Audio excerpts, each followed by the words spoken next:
And so it begins. Halloween has been and gone, Christmas just passed, and now we look forward to the next date in our calendar that is only round the corner. It's that fresh start of a new year. I don't know why it's very satisfying when we reach the first of a new year, but I guess it's that clean slate feeling, that excitement that we get when we are approaching a new year and feel like we can almost reinvent ourselves. And so naturally, like everyone else, I like to sit down and list a few goals that I'd like to achieve by the end of the year. And like everyone else, I also flop at some of these New Year's resolutions that I make. So this video is actually about how to actually achieve your goals. This year I read a book called Atomic Habits. Maybe you might have heard about this book. Maybe you're curious as to why does everyone keep talking about it? And the reason why is because, true to its nature of the title, it taught me about habits.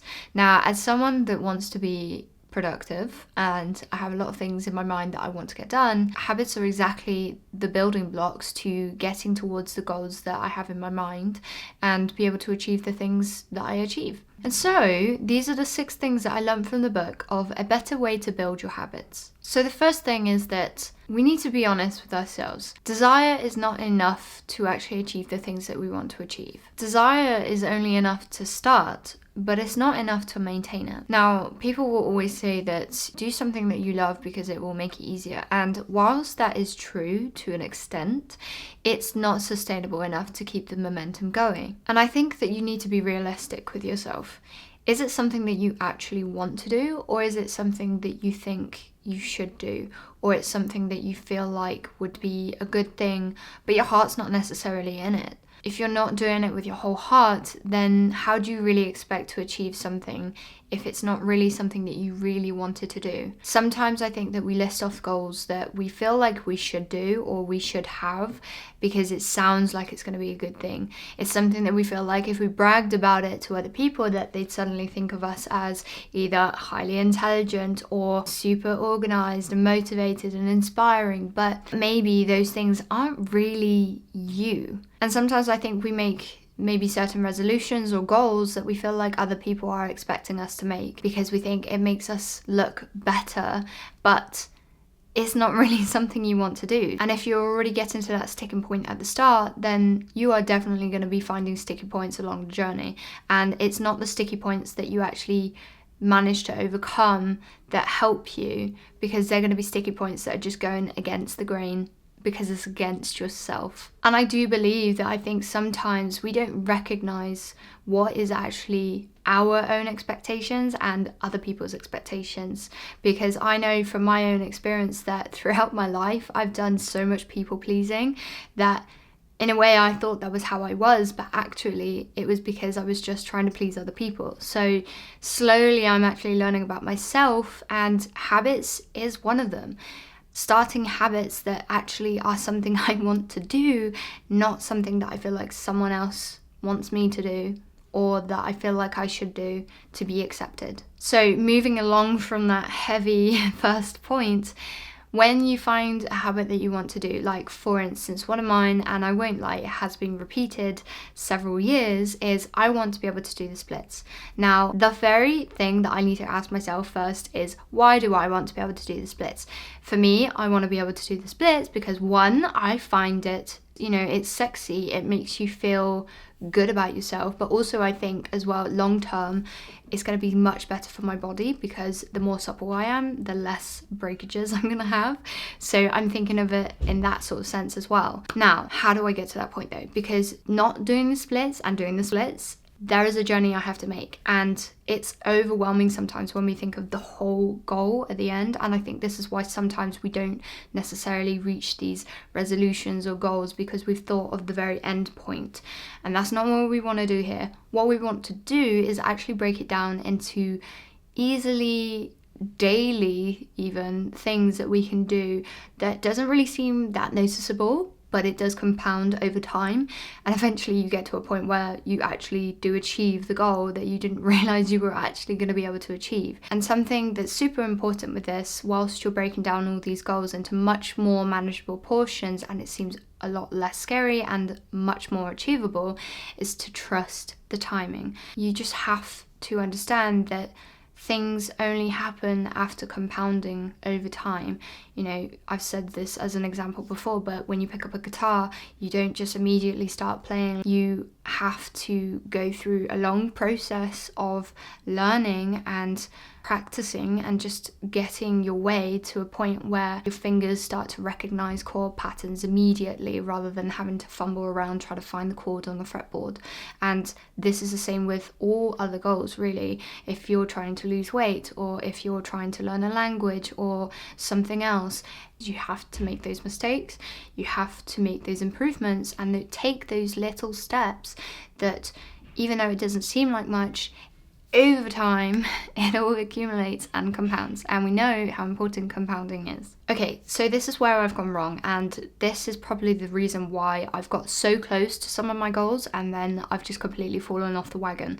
And that is because I didn't have a backup plan to what would happen if I fall off track. And this was something I really didn't even think about. I didn't think that I needed a backup plan in case I failed, because I just assumed that I wasn't going to fail. And that is a really stupidly naive thing of me to think about myself, because as we all know, humans are very naturally flawed, and really, I think everyone on this earth has definitely failed something, even though in their heart they really wanted to achieve it and they were going to do it, and they just didn't meet it. And I think in my case, this was where I was going wrong. I just didn't recognize that there were obstacles that I would face. And I think this is the difference between really successful people, is that not only do they have a dream, and a dream that might seem a little bit, out there to other people, is that even though other people might be saying, oh, but did you think about this, and trying to put them down and give them all these obstacles, these highly successful people have already considered that.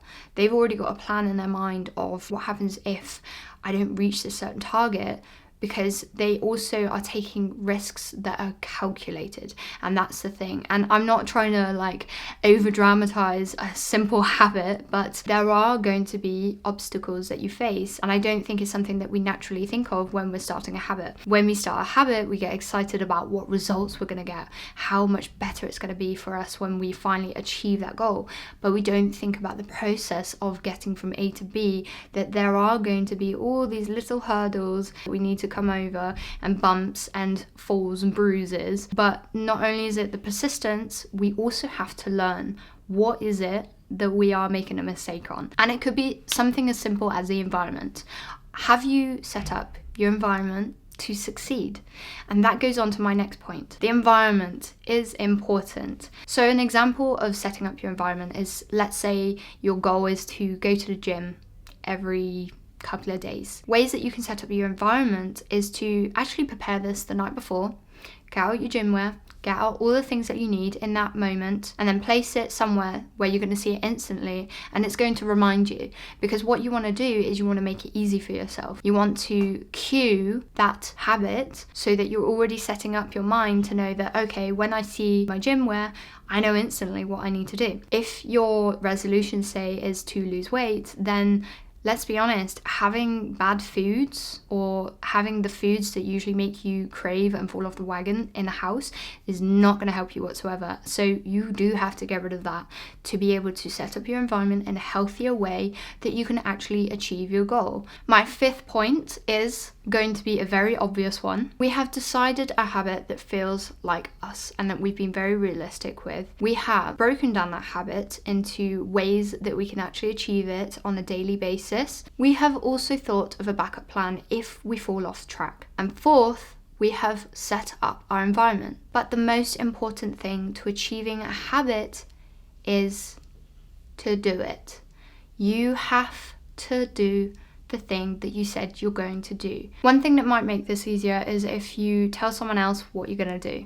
If you tell a friend or whoever else you trust, then they will give you that sense of responsibility. Because you've told someone else now, you feel like you actually need to kind of live up to that. So that might be enough motivation for you to actually do the thing that you said you're going to do. Otherwise, you might actually have that motivation yourself, and now, because you feel sufficiently prepped, you can actually start by doing it. Because let's be honest, you can plan and plan and plan and plan, and I think The planning so far that we've done is sufficient enough. You don't need to plan anything else other than that now. Whether you're learning a language, you have to practice, you have to speak it, because if you don't, you're not going to get any better. You don't get better by not doing something, and you don't get better just by thinking about doing something, because reality is we only get better by practice. That's why there's the saying, practice makes perfect. Now, in my opinion, it's not practice makes perfect, it's practice makes progress, and that's how I like to frame it. We're not looking for perfection here, we're looking just for progress. And finally, and I think this point is going to help you to keep up that motivation, is to track it. Now, tracking might seem a bit monotonous, but it actually allows you to see the progress that you probably didn't otherwise see before. I think sometimes without having those tools to measure what we've actually done, then we will just constantly think that we haven't actually achieved anything because we've not reached that end goal that we have in mind. And it doesn't need to be that way, because also what tracking does is it helps you to understand how effectively it is for you. Maybe you start tracking something and you actually realize that your results are quite slow, but maybe you did something in a different week that actually gave you way more results than all the previous weeks. It allows you to reflect on your routines and also see what routines work and what routines don't work. And this is what will help us, because if you are someone that is a little bit impatient, this is exactly what you need to be looking at, because this is what's going to help you get to your goal a lot faster. And even though it's not really about, achieving your goal faster, I think it is important to be more practical and resourceful, because I think it's a smarter way to actually achieve the habit that you want to achieve. And tracking doesn't also just track whether or not you're getting closer to your goal. I think tracking also helps with understanding whether there were other factors and other hurdles that you didn't necessarily think about before. For instance, something for me would be that when I journal, for instance, I find that I'm able to track my moods a lot better. I understand that, I didn't meditate for a month, and that's why I've been in such a state. I had extra work that I did, and that made me super tired. And it helps you to reason with yourself a lot more rather than just blaming yourself, because I don't think that's really fair, because negative self-talk really doesn't improve the situation. Telling yourself that you're a failure isn't going to make you more successful in achieving your goals. Maybe for some it might motivate you, but I think majority of people don't really work that way. I don't think the negative self-talk really pushes you any further. So be easy on yourself. And I think this is what tracking can be really, really helpful for us, as well as we know to see that we are actually making progress. So the ball is now in your court. What are you going to do about it? So guys, do you have any New Year's resolutions, or are you not going to make any New Year's resolutions for next year? Let me know in the comments below. It'd be interesting to see kind of what your thoughts are on habits, New Year's resolutions, goals and all that thing. If you haven't already, then give this video a like and a subscribe, because I'm sure that you will enjoy the content that I've got coming out soon. Anyway guys, that's it from me now, and hopefully I will see you on the next video. Ciao for now.